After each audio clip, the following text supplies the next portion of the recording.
Hello दोस्तों, आज की आपकी कहानी है बोझ। मैं हरा थका बेमनसा आज ऑफिस से घर आया ही था कि मेरी नज़र सामने किचन से आती मेरी पत्नी पर पड़ी। वो देखने से ही काफी उखड़ी उखड़ी सी लग रही थी। उसकी मनोदशा देखते ही मैं समझ गया कि जरूर ही कोई बात है, इसीलिए मीनाक्षी इतनी रूखी रूखी सी लग रही है। मैंने हाथ मुंह धोए हुए थे, इसीलिए मैंने उससे तौलिया मांगा। उसने बिना कुछ बोले मुझे तौलिया लाकर दे दिया। मैंने उसे कंधे पर हाथ रखते हुए पूछा, मीनाक्षी क्या बात है, आज तुम कुछ उखड़ी उखड़ी सी लग रही हो।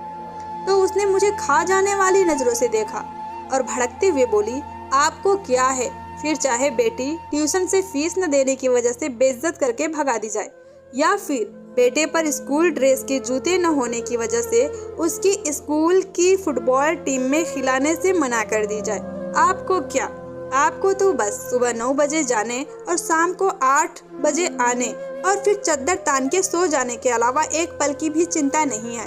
और न मेरा ख्याल डॉक्टर ने पिछले महीने ही दवाई कराने को कहा था, नहीं तो मर्ज कभी भी अपने पैर जरूरत से ज्यादा पसार सकती है। कभी तुमने ध्यान से देखा है मेरे चेहरे की ओर? ये झुर्रियाँ, बेउम्र पकते हुए बाल, जवानी में ही बुढ़िया बनती जा रही हूँ। एक पैसे की दवा नहीं नसीब है मुझे। ये सब तो छोड़ो, गर्मी में बच्चे तपते रहते हैं, एक पुराना कूलर देने तक की हिम्मत नहीं हो रही है तुम्हारी। मैं बेड पर बैठा नजरें झुकाए अपनी नाकामी पर शर्मसार हो रहा था।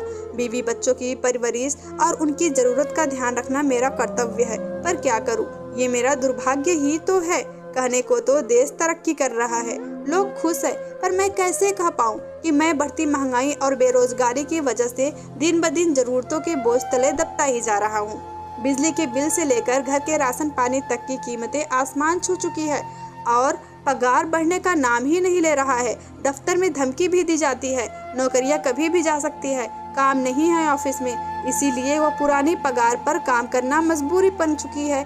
ऐसे में क्या ही करूं? मैं बैठा बैठा अपनी परिस्थिति से दो चार हो ही रहा था कि घर के दरवाजे पर किसी के आने की दस्तक हुई।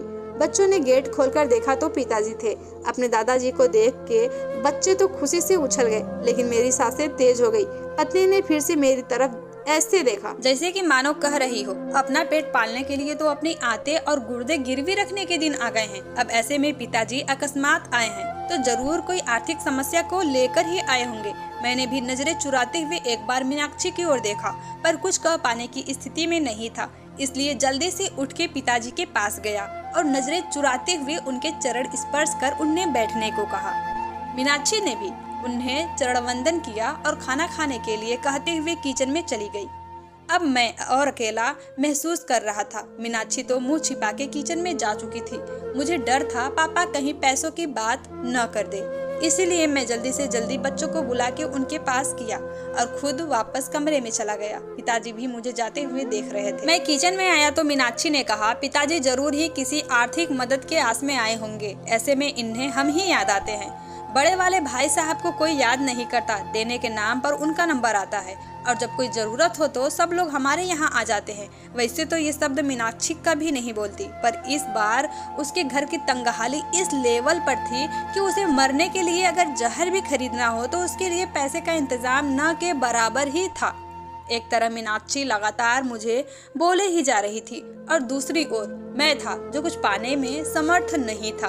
अंततः मैंने मीनाक्षी को चुप रहने के लिए कहा, तुम शांत हो जाओ, कुछ भी करके कल मैं तुम्हारी दवाई और बच्चों की जरूरत का सामान ला दूंगा, पर अभी के लिए पिताजी का मान रखो। उनके सामने घर में कलेश करने का मतलब उनकी मान मर्यादा के खिलाफ है। मीनाक्षी समझदार थी, पर उस पर आर्थिक तंगी का बुखार चढ़ा हुआ था, इसलिए वो बेकाबू थी। कहाँ से लाओगे, भीख मांग के या फिर खुद को गिरवी रख के? ये मेरा काम है, क्या करूँगा क्या नहीं, तुम बस अभी भगवान के लिए शांत हो जाओ। अब मीनाक्षी शांत हो गई। वो खाना लेकर टेबल पर लगा देती है और पापा और बच्चों सहित सब एक साथ खाना खाने लगते हैं। खाना खाते टाइम पापा ने एकाएक मेरी ओर देखा और पास बैठने को कहा। मेरी सांसें और दिल दोनों ही तेज हो गया, कहीं पिताजी कोई मांग न कर दे, क्योंकि मेरे पास अभी देने के नाम पर केवल वक्त ही था, उसके अलावा मैं जुबान भी नहीं दे सकता था। पिताजी बोले, देखो अभी काम जोर चल रहा है, खेती का काम बहुत है, इसलिए अभी की ही गाड़ी से वापस जाना पड़ेगा, मैं यहाँ रुक नहीं सकता हूँ।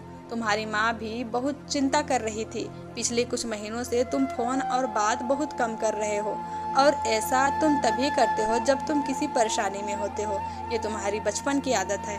इसलिए माँ के जोर और मुझे मुन्ना और मुन्नी की याद सता रही थी, इसीलिए मैं आ गया यहाँ। तब ठीक है। अब मैं अवाक बैठा था कि अब पापा क्या कहने वाले हैं। मैंने एक बार नज़र मीनाक्षी की ओर देखा तो वो किचन की चौखट पकड़े पापा की आड़ किए हुए खड़ी थी, और पापा आगे क्या कहने वाले हैं जानने के लिए भी उत्सुक हो रही थी। लेकिन आगे पापा ने अभी कुछ कहा नहीं, बस खाना निपटाया और मुंह हाथ धोए। अब पापा ने अपने कुर्ते की जेब में हाथ डाला और एक नोटों की गड्डी निकाली और मेरे ओर बढ़ा दी। ये देखकर मैं अवाक और सकते में आ गया। एक पल के लिए मैं स्तब्ध और निःशब्द ही खड़ा रहा। पिताजी ने कहा, अरे पकड़ो भी भाई, अब इतने भी बड़े नहीं हो गए हो कि हमारी दी हुई आशीर्वाद को ग्रहण न कर सको। वैसे भी इस बार फसल अच्छी हो गई थी, इसलिए कोई दिक्कत नहीं आई।